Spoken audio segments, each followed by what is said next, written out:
What's up, everybody? So, the other one did so good, I had to do a part two. Um, it shook a debate, and I'm glad that it did because that's what I'm looking for. But I want to touch on some things.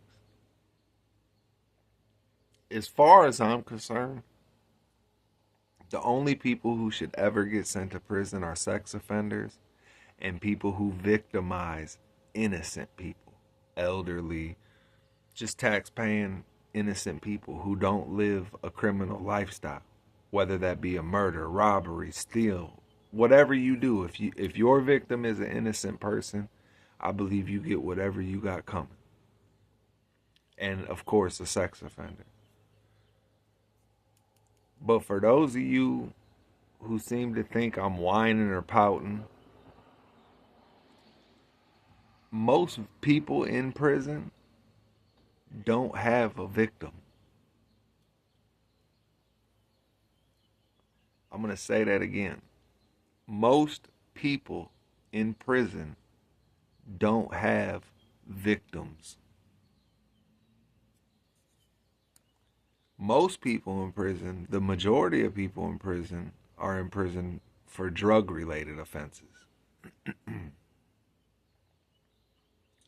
I'm not going to get into breaking down people's crimes, but I'm going to say it like this.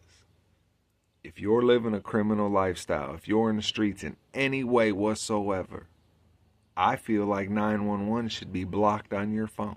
I don't even feel like you have the right to call 911.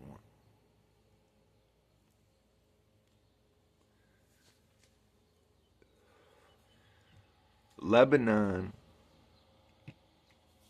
is so filthy, it should be condemned. What part of that is punishment and rehabilitative? When you walk into Lebanon, it smells like death. They literally have roaches this big. Their roaches are so bad that you have to sleep with earplugs and your head wrapped up or plugs because they'll crawl into you. You can't leave any food open. You can't even leave the glue on an envelope because they'll eat that.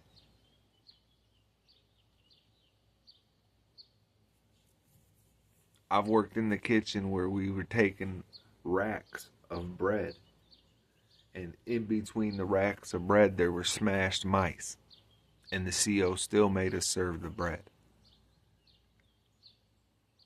Bugs get in the food, and they say it's extra protein.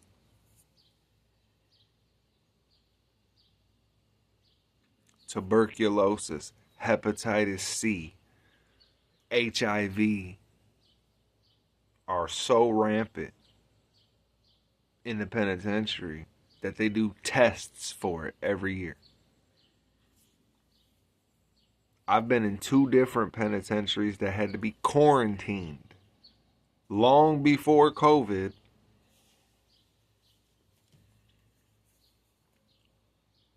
for breakouts. We had a MRSA breakout at Lucasville. There was a hepatitis or a tuberculosis situation at Toledo where they had to quarantine a whole block. I was at North Central. They had a bed bug issue and they had to quarantine a whole block. I was at Marion in the fucking sewage. Somebody flushed a bed sheet down the toilet and the fucking sewage backed up and there was sewage water this deep on the first level in the hole.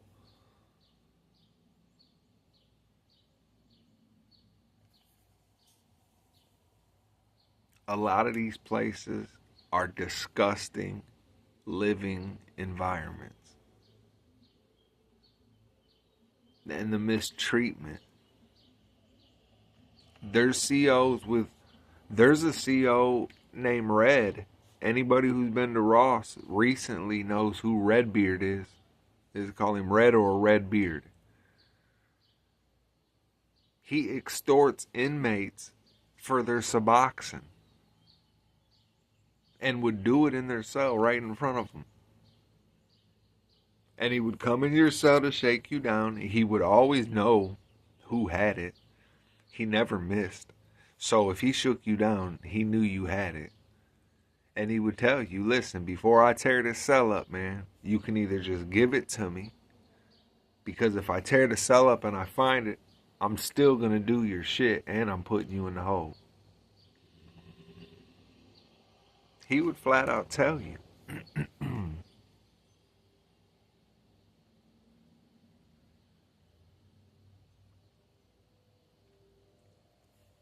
The abuse, mentally, physically, psychologically, that go on in these places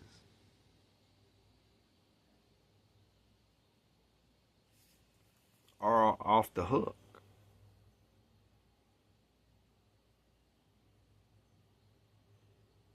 There's guys that break. I've seen guys break.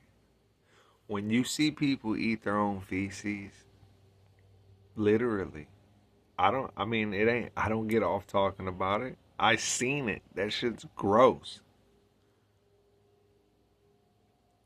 That dude Siegfried Wappy that I was talking about on the Fresh Out podcast, he really cut his dick off. You don't think he had snapped somewhere along the way? I guarantee you he was sexually assaulted. But who knows how many times?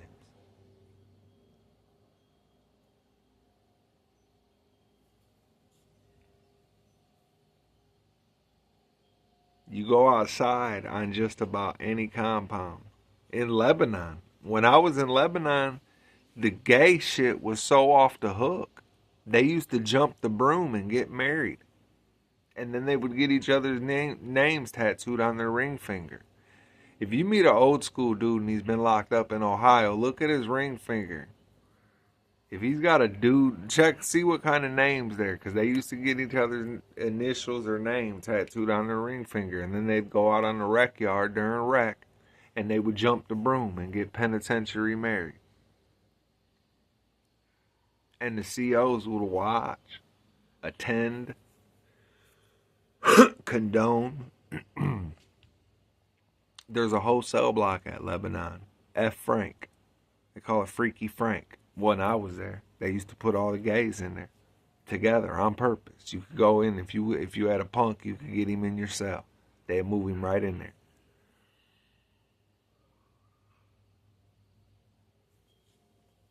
You go outside, they call it Peter Beach. Grown ass men wearing state pants cut off like Daisy Dukes, ass cheeks hanging out. Selling cheeks on the rec yard. For commissary. Tricking on the rec yard.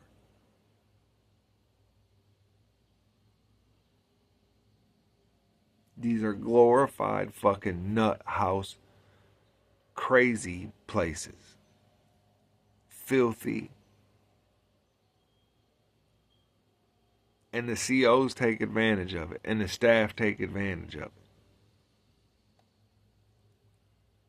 They get paid to house everybody. In Ohio, they get 35 to 40,000, somewhere in that range, a year per inmate. What are they doing with all that fucking money?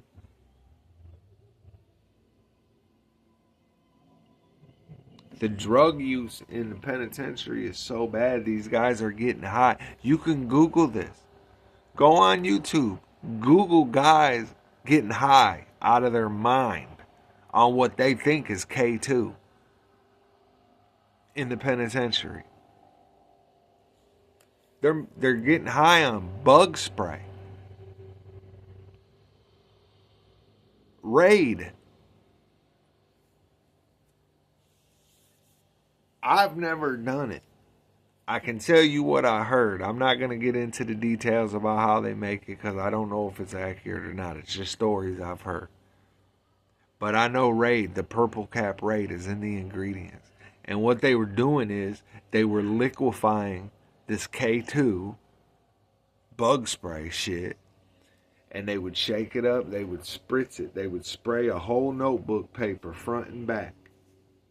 And then they would write, when it dried, they would write their letter.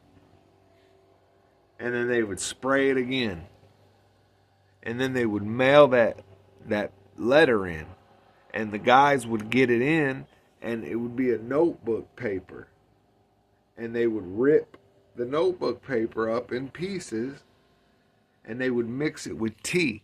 They would get the tea out of the tea bags, and they would roll it up, and they would smoke it.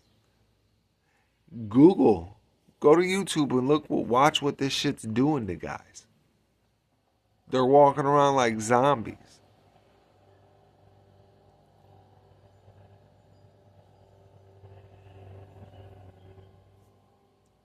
I'm going to end it with this. I was at Mansfield in 2015. I got a hardship from Ross. I made it 15 months before they sent me back. But while I was there, they had just announced everybody get ready for chow. Usually when they make that announcement in the block, you got about 5 minutes before they're going to pop your door and you go out for chow. So they make the announcement, everybody's getting ready, and they pop the door. And I can't speak on what happened before I came out or none of that, but I can just tell you what I seen and observed with my own eyes. When we came out on the range, I seen this guy run out of his cell almost completely naked. He either was down to his whitey tighties and a t-shirt, or just a t-shirt. I really didn't look like that, but I know he was almost all the way naked. And he jumped. He came running out of his cell, ran down like 2 steps, and then jumped over the rail, which is about a 12 to 15 foot drop. Landed on his feet like a Spider-Man, and ran out of the block, stripping the rest of his clothes off. And, you know, of course people go to the windows and look, and the COs are hitting their man down button. And now all the COs are responding to this crazy person who just basically ran out of the block naked, screaming at the top of his lungs. Well, it took him a couple minutes to catch this guy. He was climbing fences up to where the razor wire was and hopping down, and he did that a few times, and finally they caught him. And when he came to, he said he was smoking K2, watching Naked and Afraid. And when the K2 hit him, he went into a trip and thought he was on Naked and Afraid. And so from that point on, everybody started calling him Naked and Afraid. Till next time, y'all, I'm the Hoodie Man. Stay up. Hit the like and subscribe button. Share the video. Help us grow. Much love, y'all. Till next time.